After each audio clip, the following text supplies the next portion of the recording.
I will summarize what we have learned about the normal modes of a string fixed at both ends, which is very relevant today for musical instruments.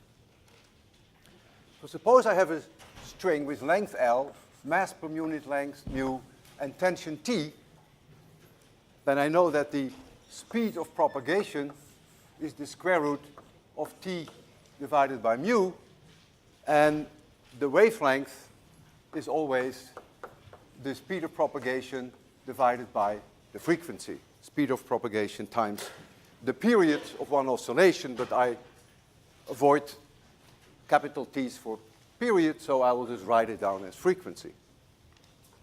And so in its lowest mode, we call that the fundamental, first harmonic, you will get then this situation, n equals 1, and lambda 1 is then clearly 2L, if this length is L, and the frequency is then V divided by 2L.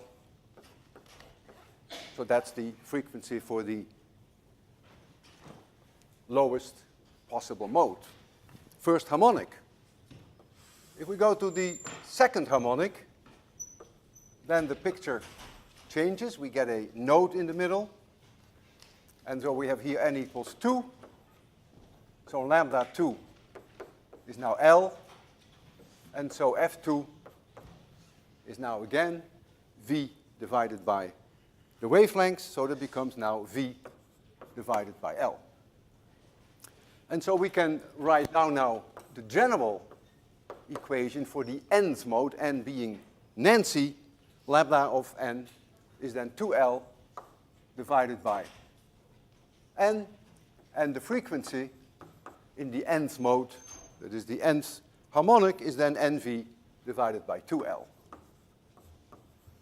And this V is given there. So what you see here, that if the fundamental here were, for instance, 100 Hertz, then the second harmonic would be 200 Hertz, the third harmonic 300 Hertz. They come in series 1, 2, 3, 4, 5, and so on. Now clearly, there is the possibility that I would have one end of that string open. We call this then closed-closed, or fixed-fixed. But suppose I have the same length L, but here I have this infamous rod, which is frictionless, with the infamous ring, which has no mass, and it is fixed here. And now I want to know what the normal modes are. And then in the lowest mode, you'll get this. The angle is 90 degrees. The y, the x must be 0 there. And then it oscillates like this back and forth. And so now you have that n equals 1, which is now the fundamental first harmonic. Lambda 1 is now 4L, lambda 1. And therefore, the frequency that you now generate is twice as low, is now V divided by 4L. So you can go one step further. You can ask now for the second harmonic. So here again is that rod. So now I introduce another node here. And so now the string would look like this. This is again 90 degrees. And as it oscillates, it would move like this. And so now this is n equals 2. This is the second harmonic. You can just look at it. Lambda 2 is 4/3 times L. Right? You need it, make it longer. And therefore, F2 is now 3 divided by 3V divided by 4L. And so now we can write down the general recipe for the nth mode, n being Nancy. So we'll find then that lambda n is now 4L divided by 2n minus 1. And that now changes the picture quite dramatically. Because if you follow here that you go from lambda 1 to lambda 2, it changes not by a factor of 2, but it changes by a factor of 3.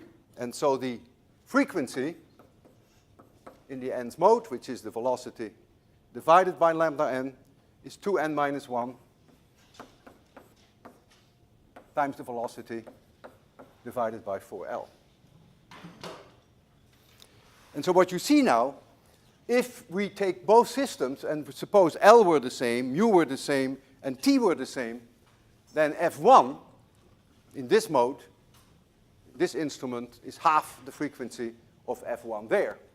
Because there you have downstairs a 2L, and here you have a 4L.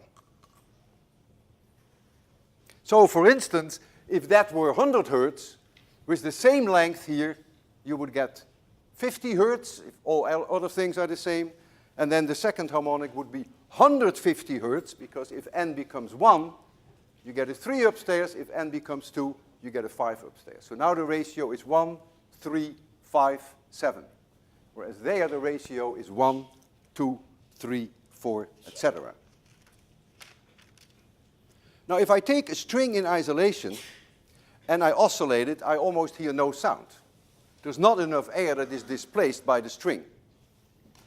And so what we do is we have to mount it on a surface that starts to vibrate with it. And you see that on all musical instruments. I will demonstrate that to you in a simple way with a tuning fork. I have here a tuning fork, and if I just excite this tuning fork, it is 440 Hertz, you will hear practically nothing. I hit it now. I can hear it, I'm very close, but most of you cannot hear it. However, the moment I put it on a surface, the surface starts to vibrate with it, so I drain the energy faster out of the tuning fork, but you get more volume, more sound. The larger surface oscillates, so the pressure wave is stronger. And I will demonstrate that. Oh. Can you hear it now? Do it here.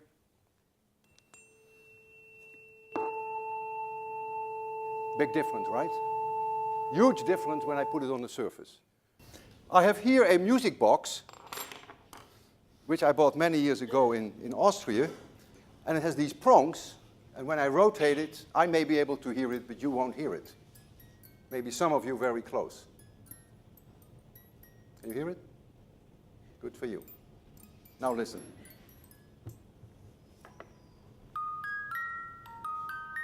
Big difference. So now the whole surface oscillates. Again, you drain the energy faster, of course, but you get more sound. I can put it on here.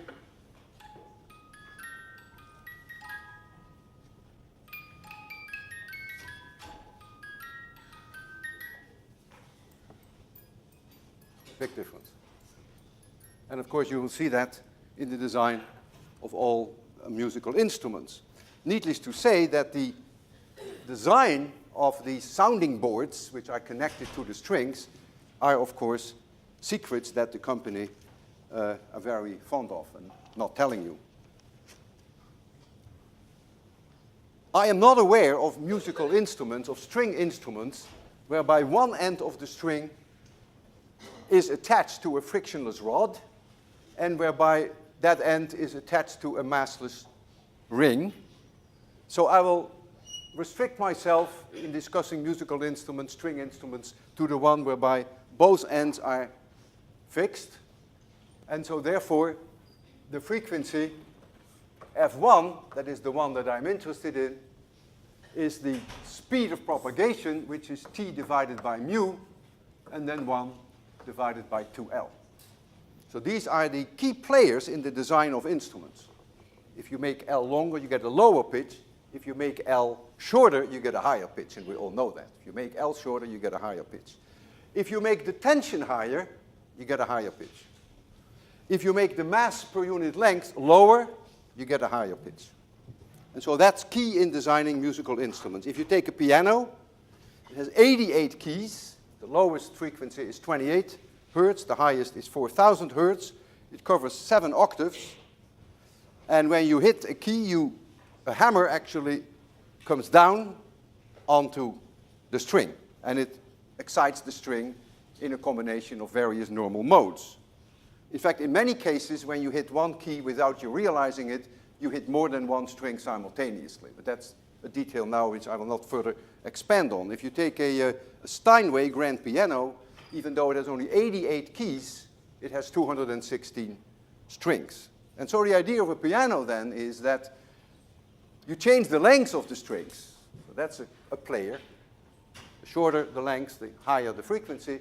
And you can change mu. And when you open a piano and you look at the various strings, you immediately see that some strings are as thick as my pinky, they have a huge mu, and others are very thin, they have a very low value for mu.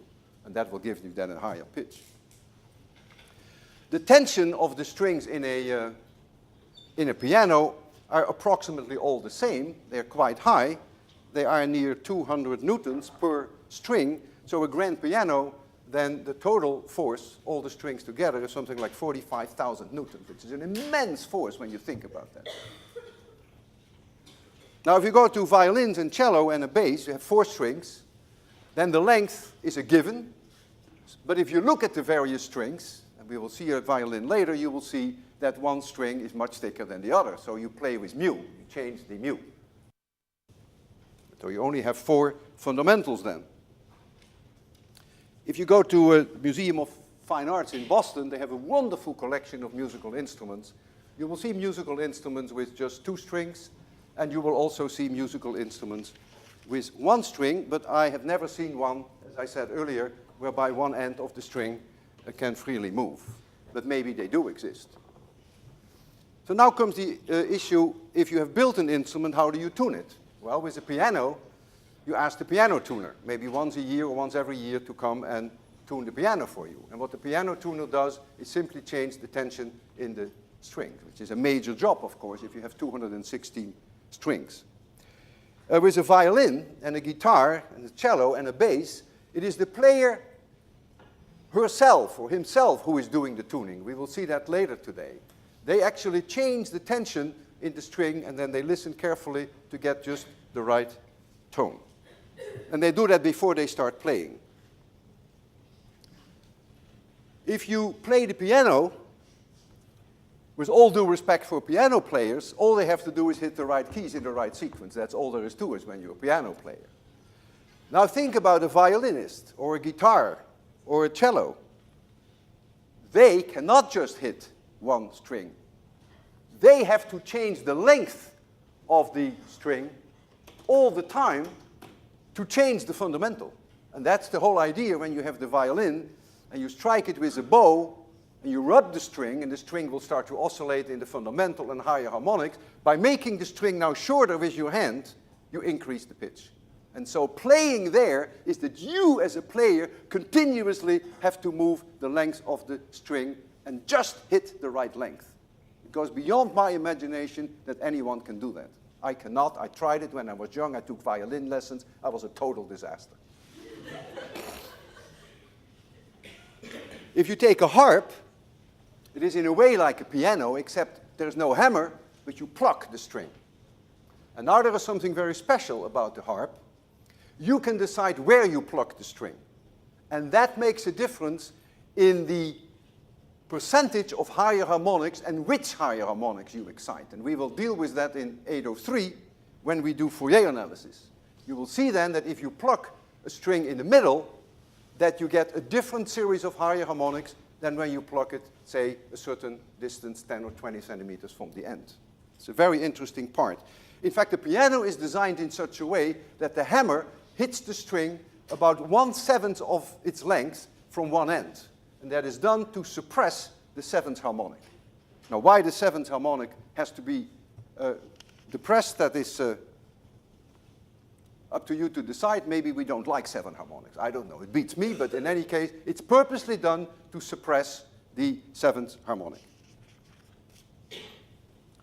There is a musical instrument that has only 1 string. One was designed by my daughter when she was in nursery school.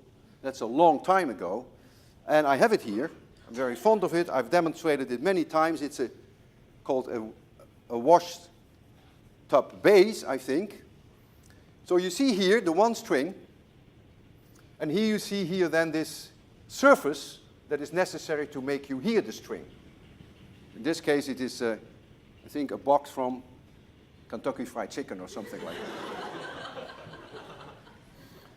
So I need 3 hands to play this, so the only thing that I can do now, I can't change mu, that's a given. I can't change the length, that's a given. So what is the only thing I can do? I can change the tension, and that's the way you play it. And for that I need 3 hands, but I will try to do it with my mouth. And then you listen. When I increase the tension, you will hear the frequency go up. When I decrease the tension, it goes down.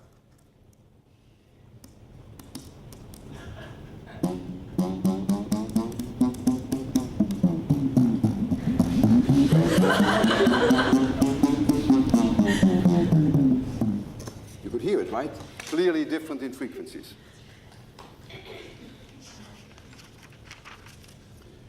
Pythagoras, who lived in the 6th century BC, discovered that musical notes are very pleasing when the lengths of the strings come in simple ratios, which is quite remarkable when you think of that. 2 to 1 give you an octave, 3 to 2 gives you a fifth, and 4 to 3 gives you a fourth. And the evolution of Western music is based on that. When you take a piano, the piano has the octave, 1 to 2, it has the fourth, 4 to 3, and it has the fifth, 3 to 2. And somehow these are very pleasant intervals when you play them in combination for our Western ears. Doesn't mean that it is also true for other cultures. The ancient Greek astronomers, even all the way up to Kepler in the 17th century, believed that the musical instruments could also explain orbits of planets. And this was known as the music of the spheres. It was believed that the movement of the planets produces music, but our ears were just not sensitive enough to be able to hear that music. And of course, it shouldn't surprise you that all this was mixed up with religion. The fact that it was pleasing to hear music that comes in simple ratios must show the hand of God, if you want to believe that. I now want to turn towards wind instruments. And we're going to put a wind instrument here, which is nothing but a tube, length L. Let's start with one that is closed on both sides, length L. And if it is closed on both sides, then the pressure here on this side and this side can build up, as we discussed last time. So there are going to be pressure antinodes. And there are going to be nodes for the motion of the molecules. If I have here a sound cavity which is open on both sides, then I have here a pressure node and I have here a pressure node. The pressure can never be higher than the ambient pressure because it's connected with the universe. When I say pressure, I always mean overpressure, over and above 1 atmosphere. And so it's immediately clear that the solutions that we worked out here for closed system must be exactly identical to this. So you do get precisely here that lambda n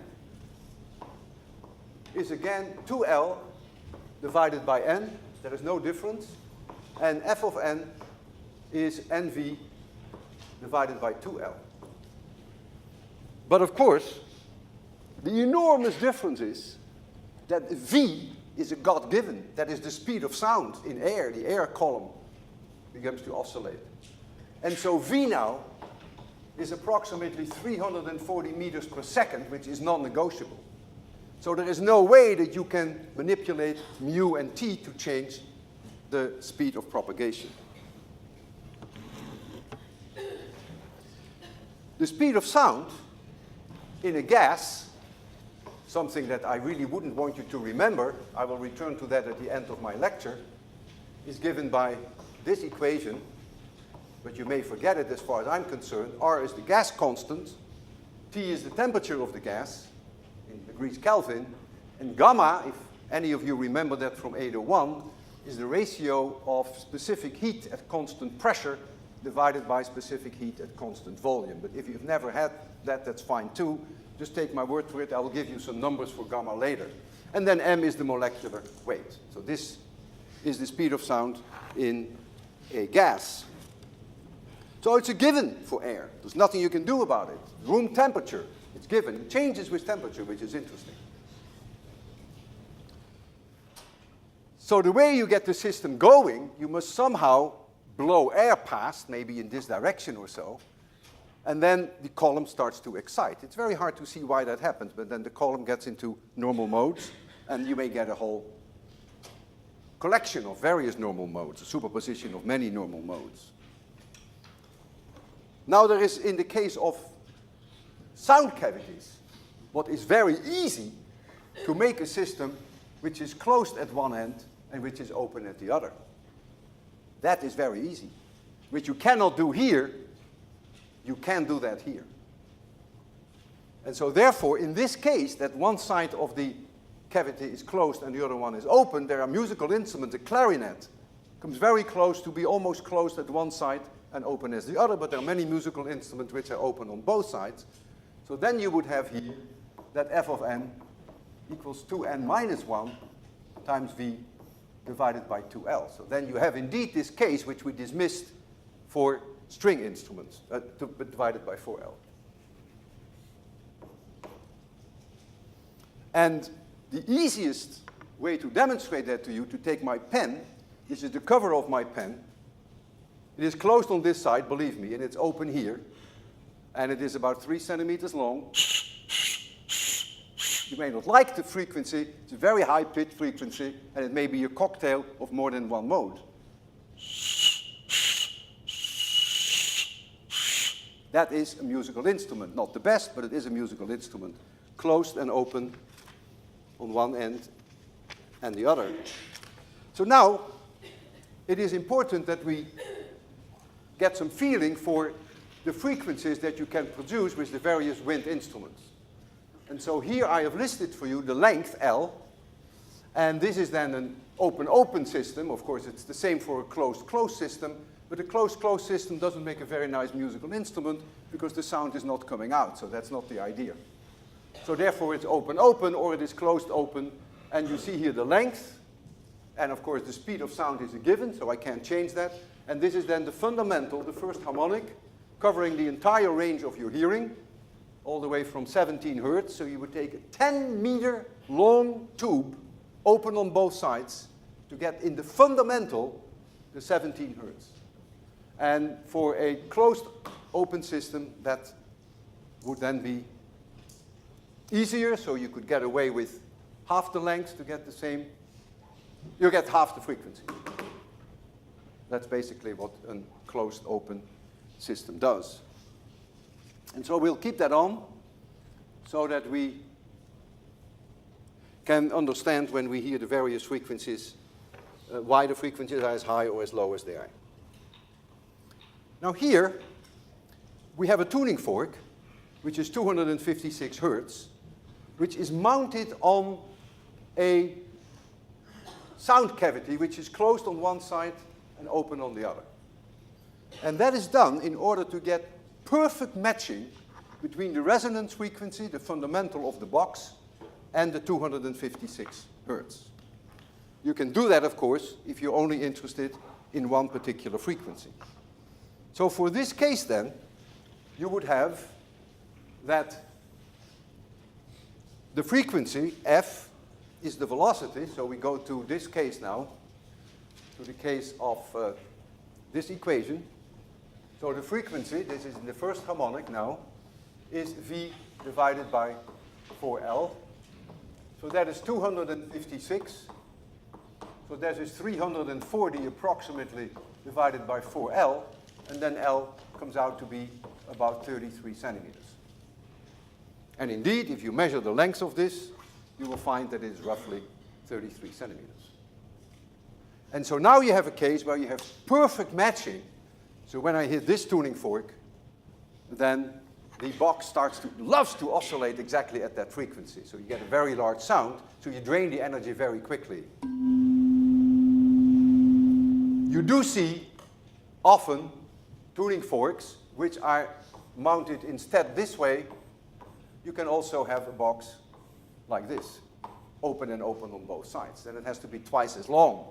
So for very high frequency tuning forks, you often see it open, open. If we had to do it for this one, it would have to be twice as long, and that is just unpractical and not necessary, of course. Now, with musical instruments, you produce an infinite number of tones, so there is no way that you can, of course, design your sounding board that it resonates with every single frequency. And so this is where the secrecy of the manufacturer comes in. And they are not going to tell you how they do that, and therefore some instruments are better than others, and you pay for that. If you have a barrel filled with liquid, I remember that in France they did this technique that I'm telling you about, and the wine was up to here, say, and they wanted to know, you couldn't look into the barrel, they wanted to know where the level of the wine was, they would knock on this. And the sound here would be very different from the sound here, because here is air, and here is liquid. And so it's obvious that where you have liquid, that the resonances are very different from the resonances here. And so that's one way that you can tell what the level is of the wine. When you have a cold, which I happen to have today, I remember as a kid I would go to the doctor, and he would ask me to inhale, and then he would knock on my chest.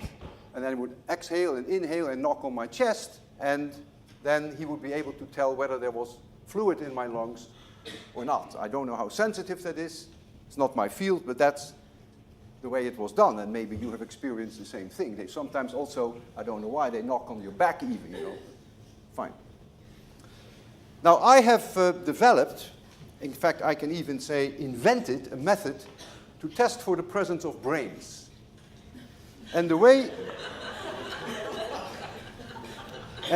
I do that is that I strike a tuning fork and put the tuning fork on someone's head. And you can imagine if it's empty here, then you get the same effect as you have with the wine barrel. And then you hear a very clear sound. But if there are brains here, like the liquid, you hear nothing. And that's, I have patented that, so you can't try that at home.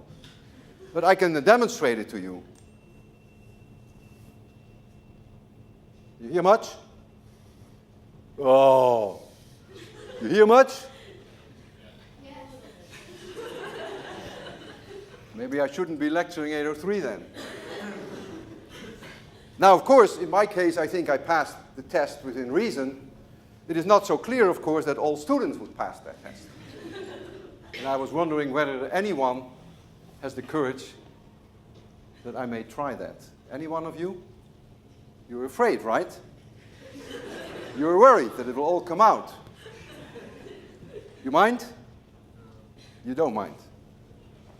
You're a strong man.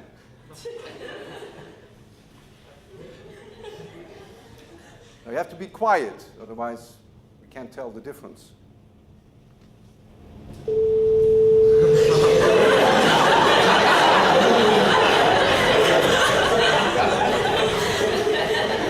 I say no more.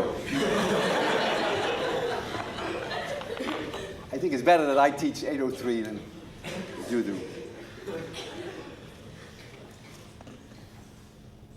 So when you design a wood instrument, the only thing you have to play with is L, because V is no longer negotiable. And so with organ pipes, when you go to churches and you see organ pipes, you see a whole zoo of these organ pipes. Open, open, and closed, open. And for every fundamental that you want to excite, you need one pipe. So it's a huge number of pipes. It's in a way like the piano. If you take a flute, then you make it longer and shorter simply by drilling holes in it.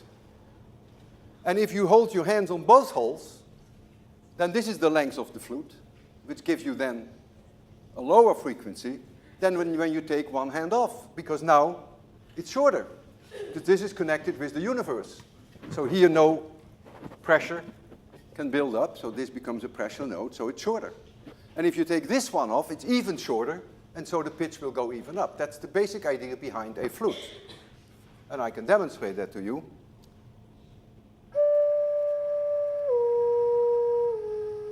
You hear the pitch go down?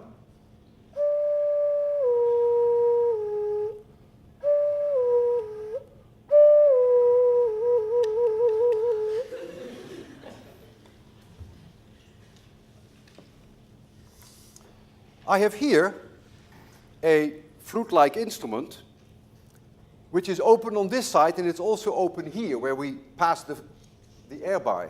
So you can consider this to a very good approximation as open-open.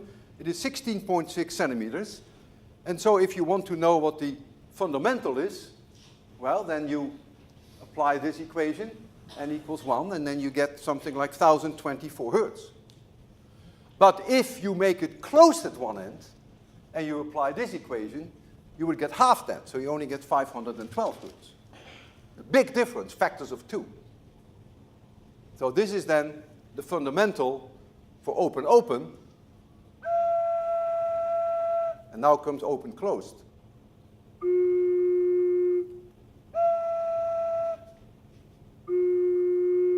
Factor of 2 difference. I have here a very special tube. It is open and open on both sides, and if you don't believe me, Annie, I can see you. Can you see me? Can you?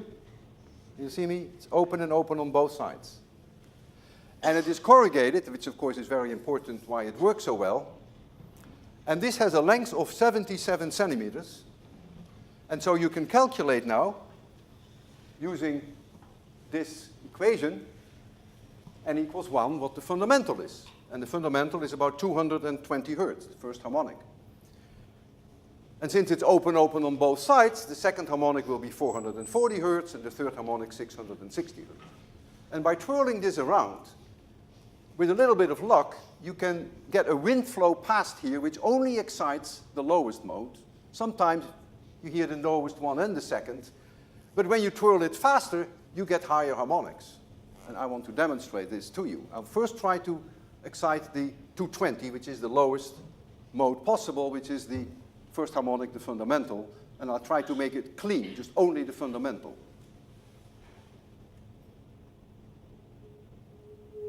That's it. It's about 220 hertz. 440. 660. 880. 880. 660. 440.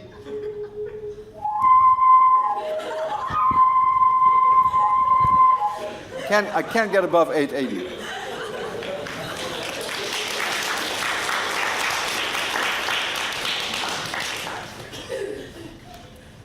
There are ways that you can change the length of a wind instrument.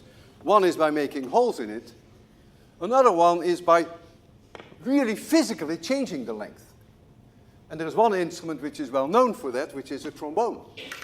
So you actually change this is a system which is open, and it is closed at the end. In this case, you can see that, just like a piston, and so it's closed. And so now by changing the length of the cavity, you can change the fundamental. So we get it this way.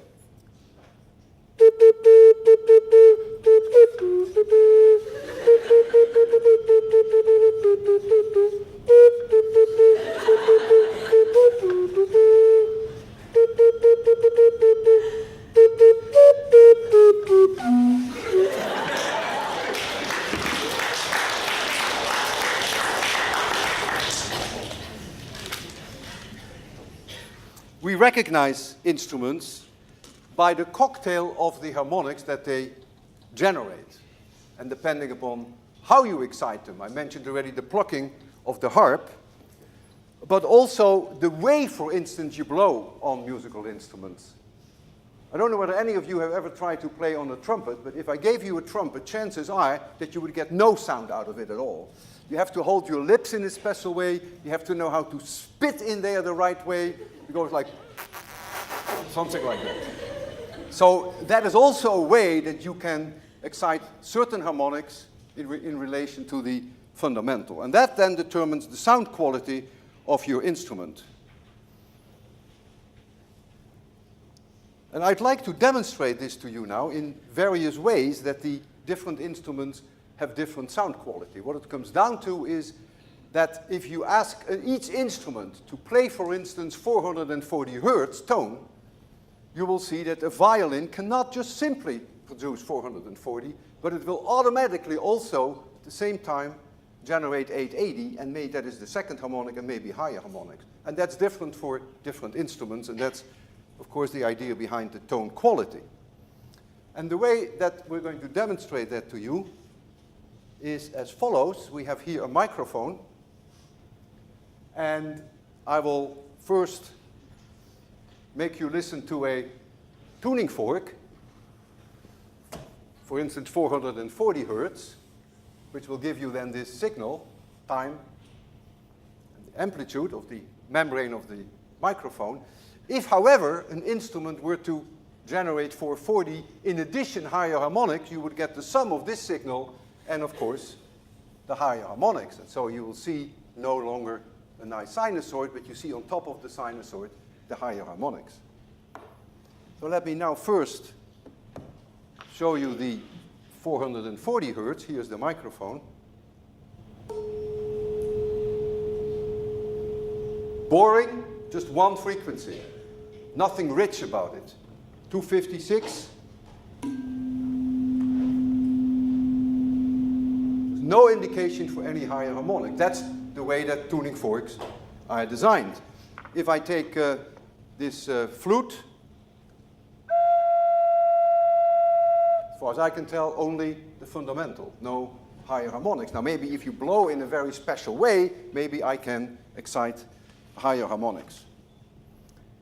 But this is now, oh, I want to show you the 4,000 hertz, so that at least that you can easily hear. This is 4,000 hertz.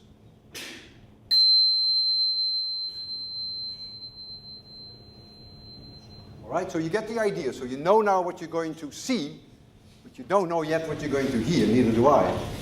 We have 6 students who are very brave. I would like to all of them to come down now, and they're going to demonstrate their musical instruments. So all of you come down, please. Yes, you get your instrument there. Now just come here, that's fine. Don't worry, come here.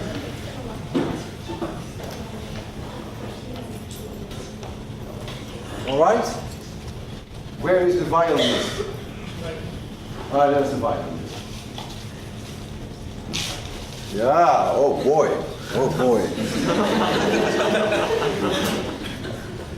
The first person who's going to demonstrate the violin is going to be Mark Avaro.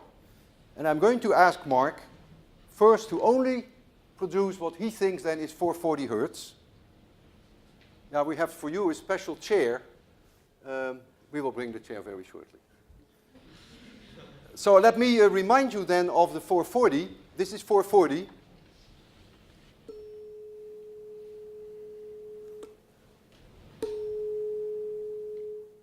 Come a little closer and produce 440.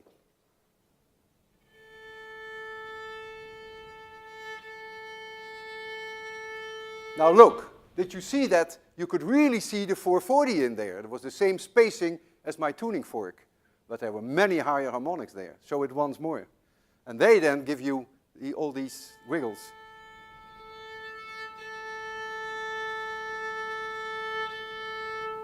Here, you see? Oh. Shall I try a harmonic? Now the audience is yours. Oh. And now play, give you 20 or 30 seconds, anything you want, anything you love. Go ahead.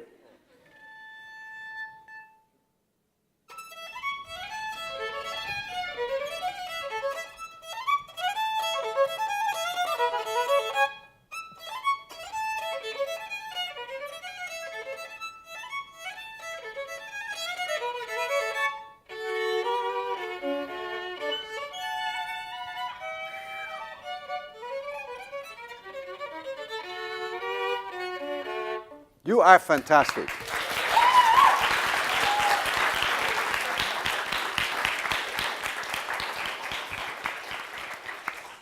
Is Sharon here? Sharon too. So Sharon is going to demonstrate to us the flute, and maybe you can show it to the class. See, her flute has more holes than mine. I only have 2. She has quite a few more, and she opens and closes them with valves. Sharon, you may not be able to exactly get to 440 with this instrument, but that's okay. Come close and show us your 440.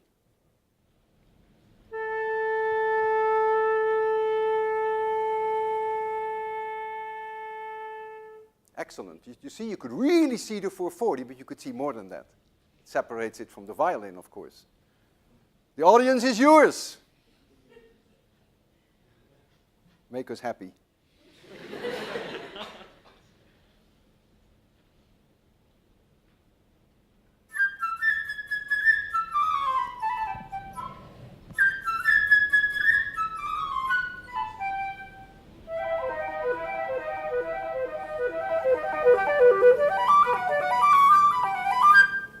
Terrific.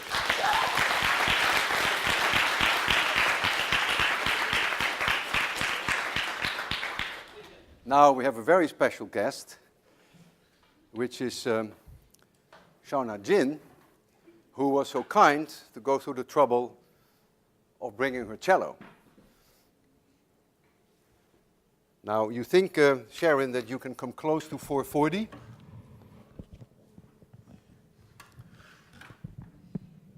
Try that. And if you can't do it just in a fundamental, you may have to tell us whether you have to shorten the string with your finger.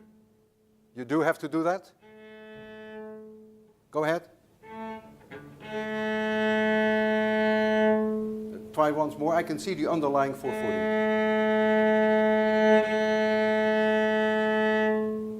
And did you shorten the string? No. Or there was no finger on the string? No. So this is the fundamental of that string? Yes. The middle A of the piano? Yes. The show is yours. Oh, I don't practice anything. I just wanted to bring my cello in. You practiced on it? No, I didn't. Oh, you didn't? Good for you.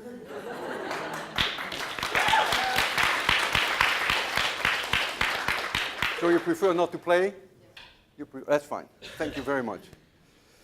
Now we have a Chinese clarinet from Yiwen Chu, and she told me that the nice thing about it is that it's not really a clarinet. So, can you make a 440? I can try. It'll be a little off. There's something that's Well, since it's not a clarinet, I think you have good reasons to be off. okay. Okay, try it. And now you should show the class. By the way, you see all these holes in here? 1, 2, 3, 4, yeah. It even says F there. Right. It's just telling me what it is.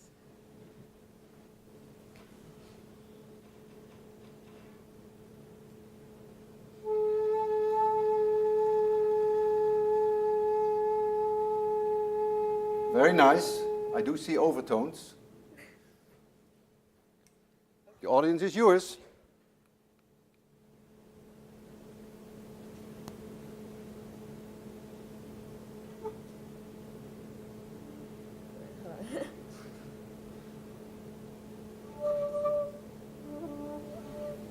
Wait. Sorry. I'm not very good. I don't really practice. It's all right. I did also poorly on the trombone. That's the way it goes.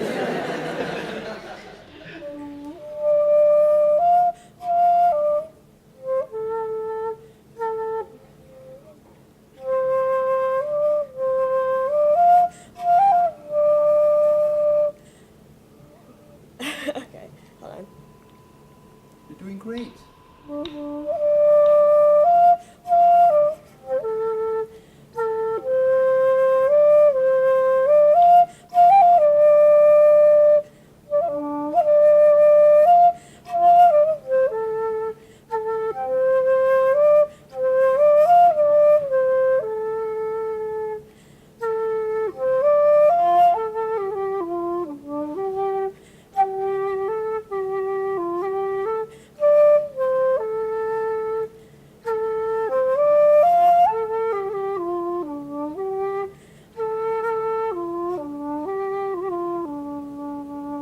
Wonderful.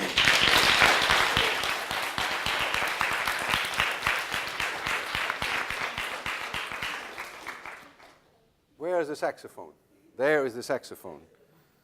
Colin Johnson. Colin, 440.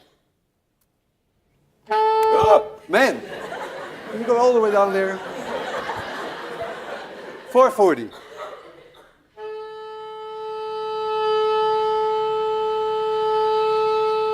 Very nice.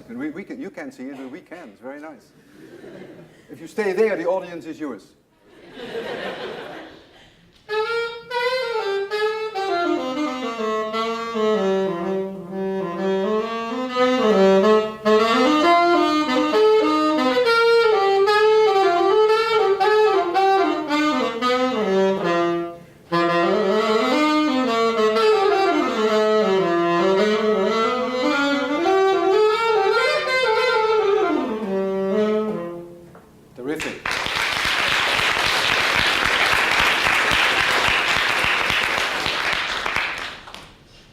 Now we get the hero, Aston. Aston is going to play a 440 hertz tone on his percussions. The show is yours. Actually, so it's not going to be technically possible for me to do. But we had Yes, email just exchange because- about that, and you said But- you could produce 440 hertz. Oh, Can you show the percussions for one thing? Well, I can do these. No, These are- we're going to do percussions, right? Okay, well, go ahead. I'll do these first. These are smaller, so they're Small percussions. They're well, these finger cymbals, so they almost get sort of near a tone that you could see on this. So I'll do this. Actually, let me. I think it's nowhere Pretty near high. 440. What do you think? It's got 440 overtones. Oh, it has 440 overtones. It can never have a 440 overtone. The overtones are always higher. It had maybe an undertone So- 440. Go ahead. Well, let's call it 440. Okay, let's pretend. And then these are just for fun. 'Cause- Well, that's why you're here, right? So, man, we can't wait. 20 seconds. It's your show.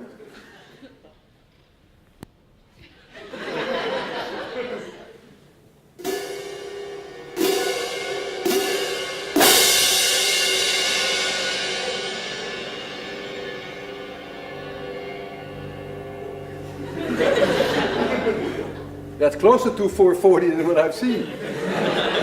It's actually got a really nice, like, low frequency. Ah, you can see it. Yeah, it's pretty low frequency and not very loud, but I think we need one more bang. one more.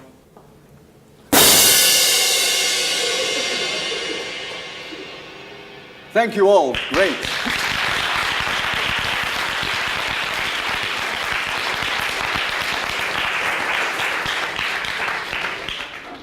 If there's any singer in the audience who wants to try, be my guest. I think this is a great moment for the break. While we have a break, feel free to play around with the wind organs and also with the tuning forks. Be a little careful. You may also try the trombone and the flutes. And then 5 minutes from now, we will reconvene.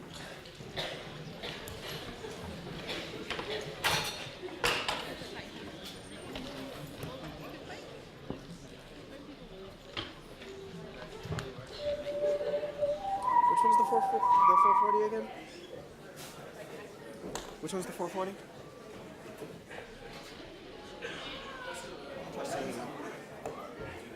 Very good question. This is clear. This is open. Now comes what happens.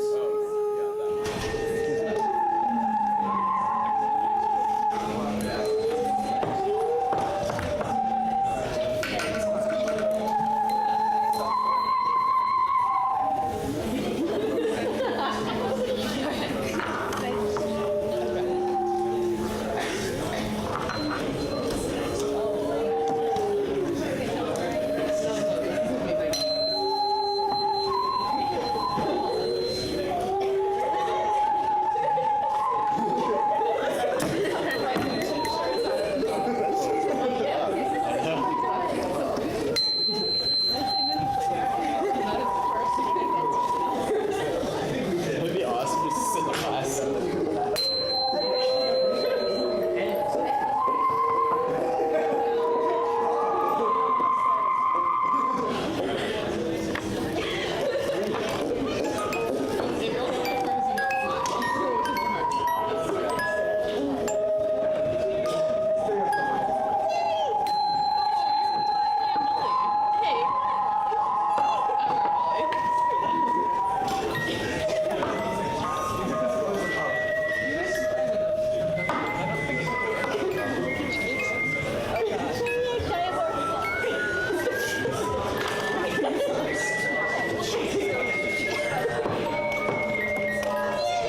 That's the secret.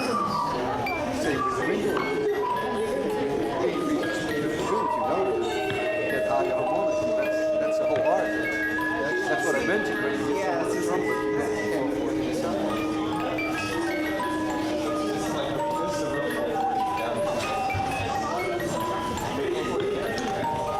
It says actual 14.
I bought it separately.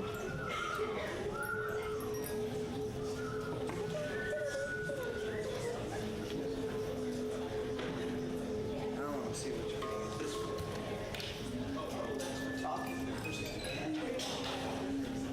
Okay, we're gonna start. I'll go down. It's okay.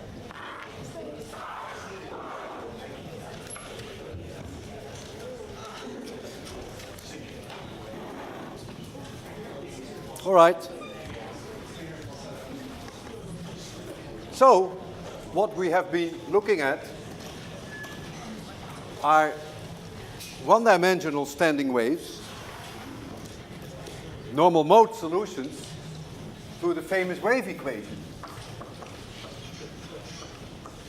In the case of transverse motion, we have d2y. Dx squared is 1 over v squared times d2y dt squared. So this is the wave equation. Y now in this direction. So for instance, if we have a string, and we have a string with length L, and it is fixed on both ends, then the boundary conditions determine the precise allowed solutions. We call them eigenstates in quantum mechanics. And I can write down now the displacement y in the nth mode as a function of x and t. And we give the amplitude of the nth mode, say, a value that can differ from mode to mode.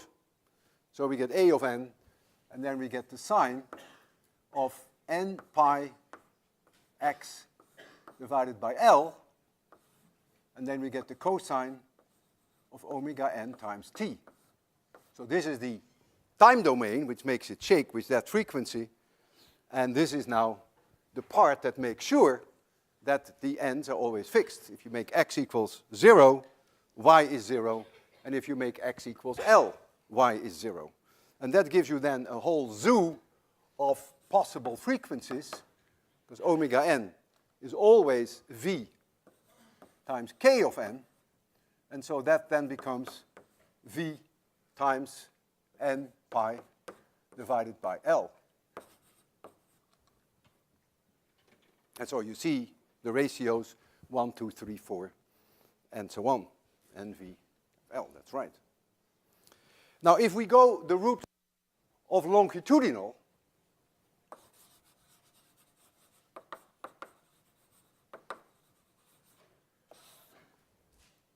then if we have a system which is open-open, like we discussed before, and it has length L, then you get exactly the same solutions, provided that you replace what we have y there, you have to replace that by p, p being the overpressure. Because at the ends of an open-open system, the pressure can never become higher or lower than ambient, and so you have pressure nodes. And so you get exactly the same solution that you have there, provided that you replace this by a p, and this you replace maybe by some capital P, which is then the amplitude. But this and this is the same, except, of course, that omega, this v is non-negotiable in the case of sound. If you have a open-closed system,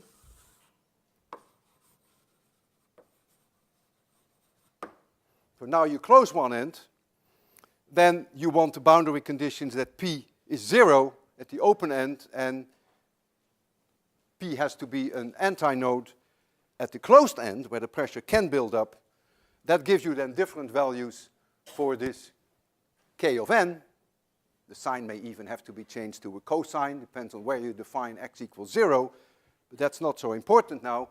But what is important now, that your k of n in that equation now gets the form 2n minus 1 times pi divided by 2L.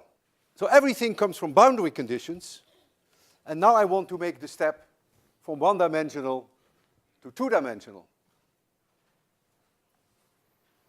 If we go two-dimensional, which is easy to do, and we can even demonstrate that. So this has length Lx, and this has length Ly, could be a frame with a soap film, a membrane which can oscillate. And we will assume that the membrane is attached everywhere to the frame. So that is the boundary condition. It's everywhere attached. And so we want to know now what the normal modes are for this system. So now our one-dimensional wave equation becomes a two-dimensional wave equation. And so if this is my coordinate system, x, y, z, then now we get that d2z dx squared plus d2z dy squared is now 1 over v squared times d2z dt squared. That now is a two-dimensional wave equation. And when you put in your boundary conditions, which in this case, suppose we call this 0, so for x equals 0, and for x equals Lx, you want z to be 0, because the membrane cannot move, and for y equals 0, and for y equals Ly, you also want z to be 0. Then you can now, in analogy with that, you can write down now the solution for z as a function of x, y, and t. Now you have to introduce two quantum numbers, if I call n Nancy and m a quantum number. So now you can get z, and now I have two integers that can change. So m now goes 1, 2, 3, etc. Nancy is 1, 2, 3, etc. And this is now a function of x, y, and t, it's two-dimensional. So I have to introduce some kind of an amplitude, which can be different for the different modes, Mary Nancy. And now I get something extremely similar to this, except I get two signs. So I get here sine of m pi x divided by Lx times the sine of Nancy pi y divided by L of y times the cosine of omega m n times t. And you see that it meets the boundary conditions. If you put in x equals 0 or x equals L of x, you get a 0.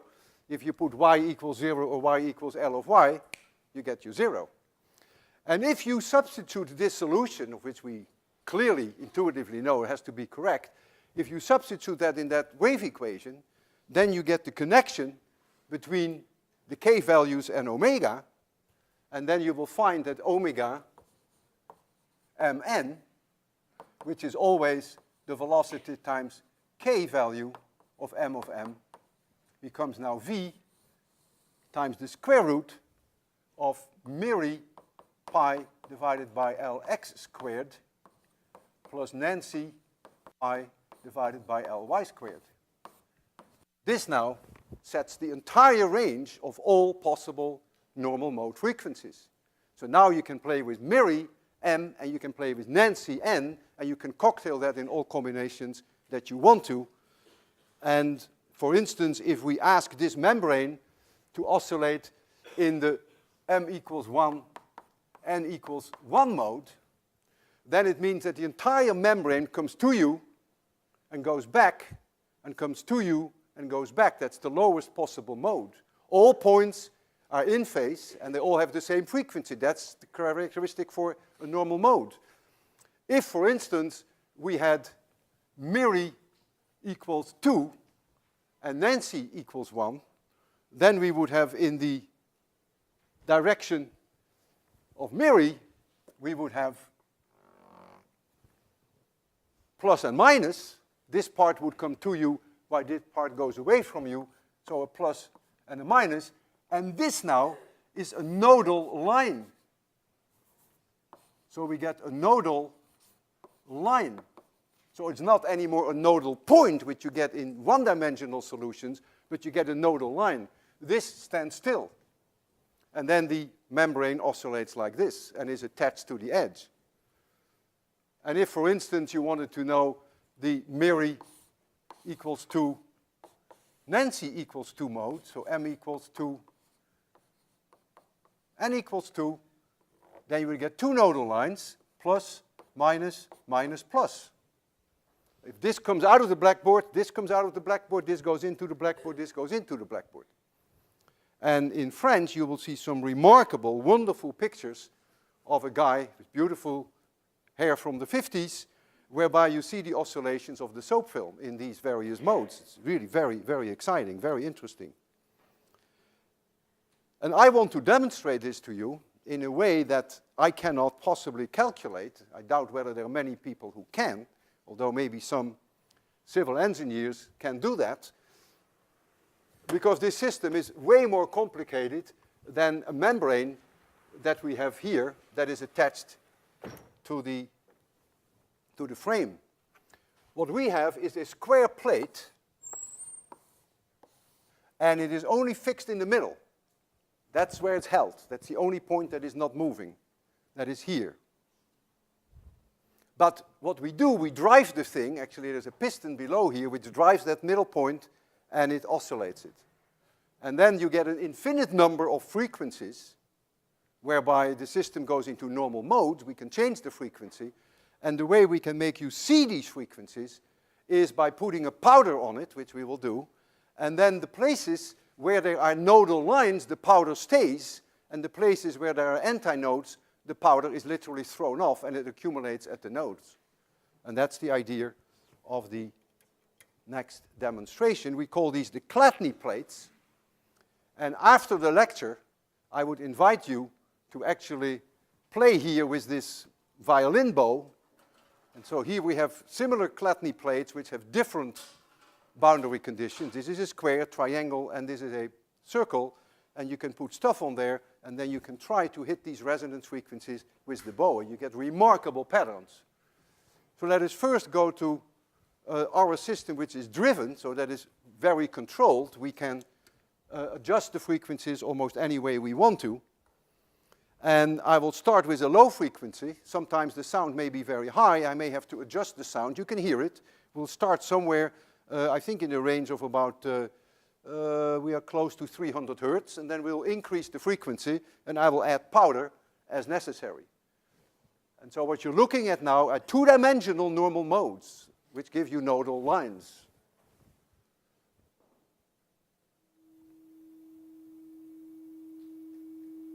Wow, I'm right on resonance. That's an accident. We didn't try that.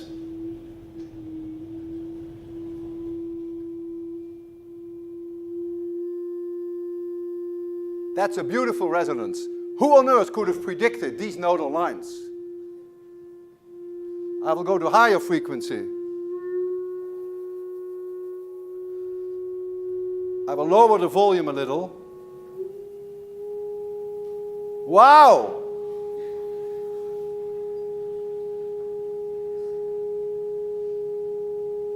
Look at that. You see where the antinodes are, it's thrown off and it accumulates at the nodes.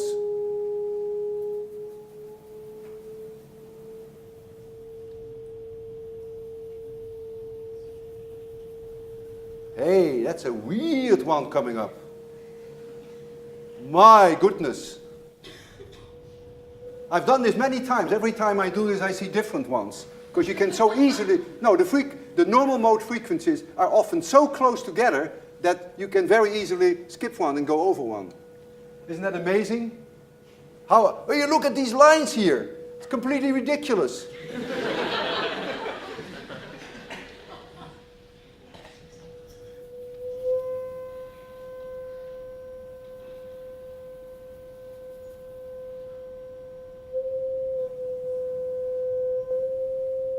Oh, this was a different one, right? Different from the previous one.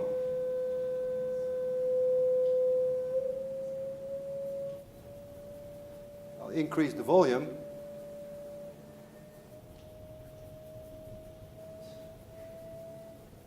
When you're coming up to a resonance, you can even hear it because the sound volume increases.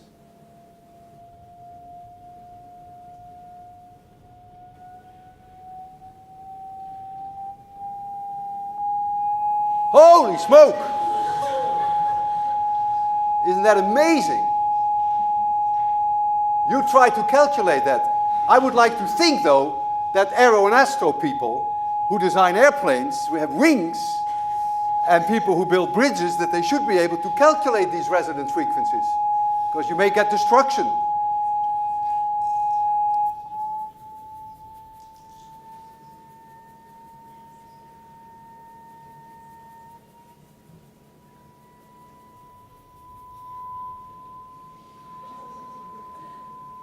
Look at that one. I've never seen this one, Michaels. This is completely bizarre.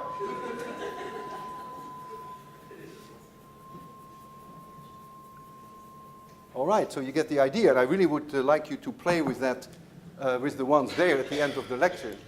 See whether you can excite them.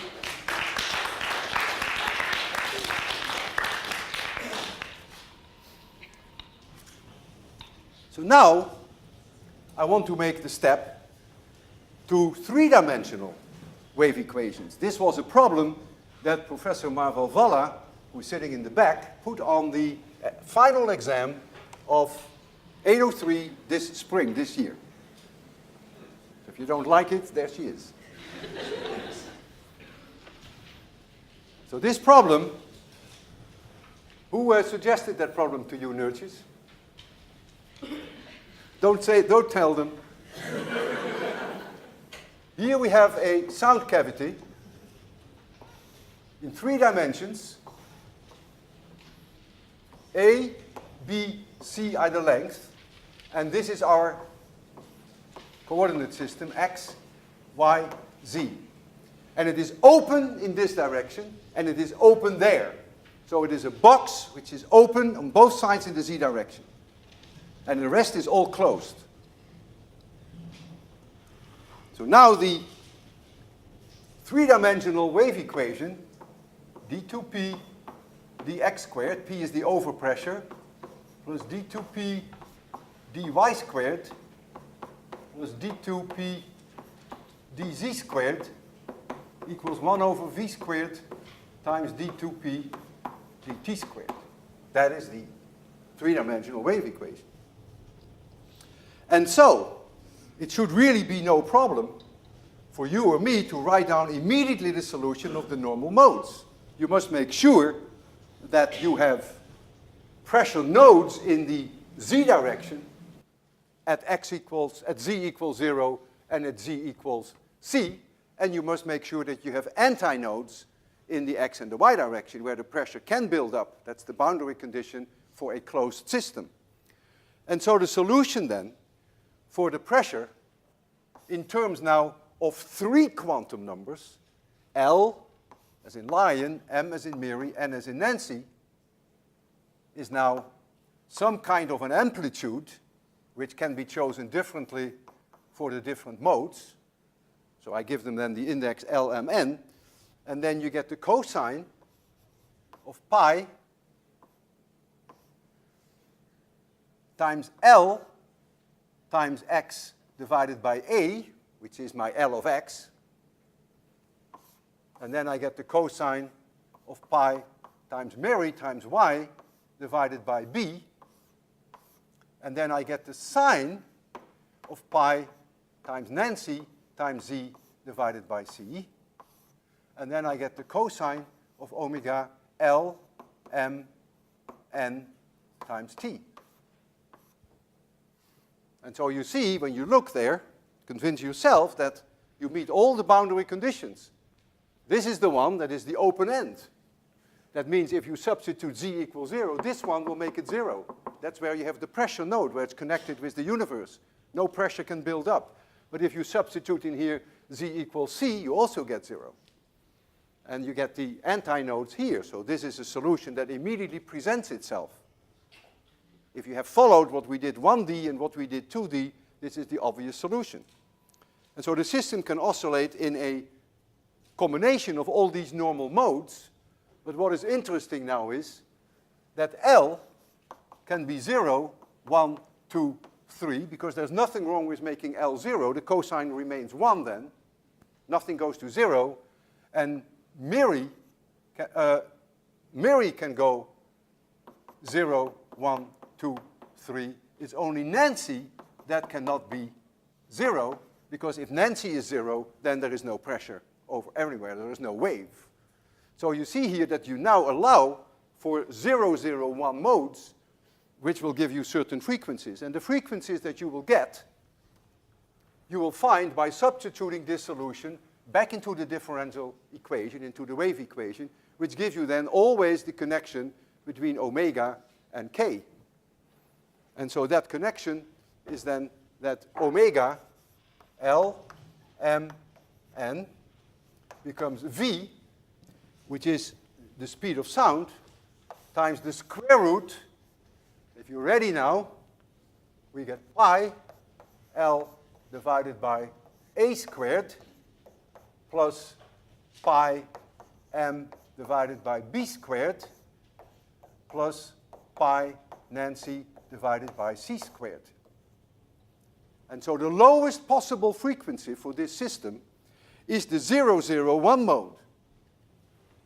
If I assume that C is the largest dimension in the system, so that's the length L. I didn't put the length in there, but C is sort of the length of my musical instrument. So you'll get then that 0, 0, 1 mode would give me then omega 0, 0, 1. So this is not there. This is not there. I call this now L to make the connection with my musical instrument. And so I get V times N times pi divided by L. And that is precisely what we had before for a musical instrument, for a sound cavity, which is open and open at both sides, or which is closed and closed on both sides. And so what you see now, that if you have a musical instrument, even though it has dimensions A and B, that the lowest frequency that you get is always dictated then by L. But not only that, if A and B are much, much smaller than C, then the second harmonic is almost certainly going to be 0, 0, 2. So by making this one go to 2, you're still at a lower frequency than by making M go to 1. And the third harmonic is very likely to be here. And then there comes a time, of course, that the next frequency comes in when you change the L and the M's. And you can get a whole zoo of frequencies, and that is what that problem was all about. The spring, 2004, it's on the web, and the solutions are also on the web. It was the final exam. It was one of several problems. If I return now to the speed of sound in gas, R is the universal gas constant. You may have had that in 801. T is the temperature in degrees Kelvin. What I want to mention, though, what is interesting, a friend of mine was a flute player in an orchestra. And I asked him whether they have to take into account the change in temperature when they start playing, and he said yes, they actually do. They tune their instrument to adjust it to the temperature by making the instrument a little longer or a little shorter. So that temperature, which changes the velocity of sound, must of course be taken into account if you're in an orchestra and you have the flutes and you have the wind instruments together with the violins. So the violins can change the tension in the strings, but the wind instrument also adjusts it to the temperature. Now if we have air, then gamma, air is a diatomic molecule, nitrogen and oxygen. For those of you who've taken 801 and when this was covered, for a diatomic gas, gamma is about 7/5, which would make it roughly a 1.4. And the molecular weight, well, oxygen 2 is 32, nitrogen 2 is 28. You have 80% nitrogen and you have 20% oxygen, so anything you take 29 or 30 is fine with me. So that is then the molecular weight for air. So now suppose we do the same for helium. Now helium is a monoatomic gas. And a monoatomic gas, gamma is about 5/3.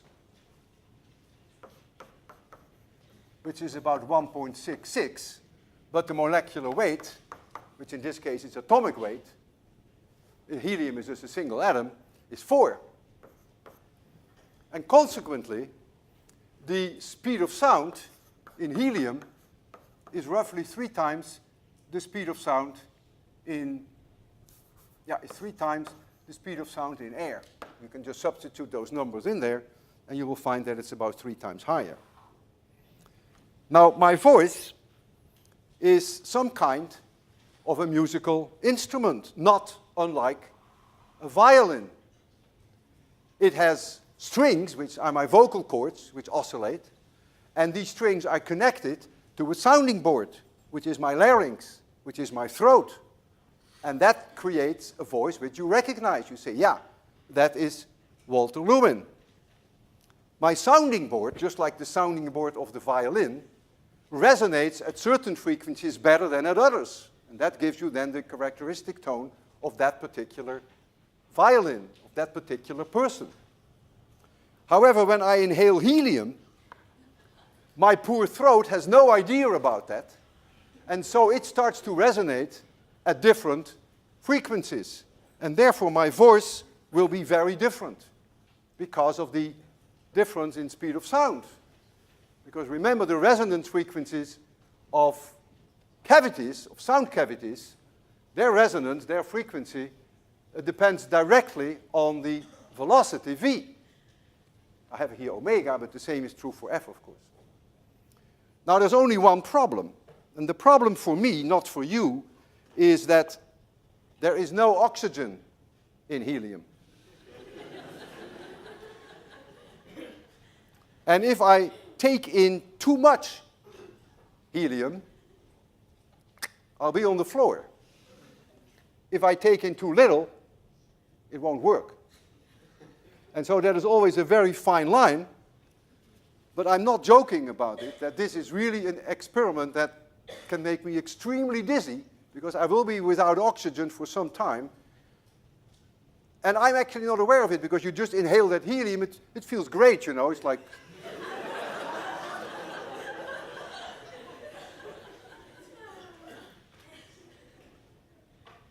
The person who's going to talk to you next, you will think is not Walter Lewin.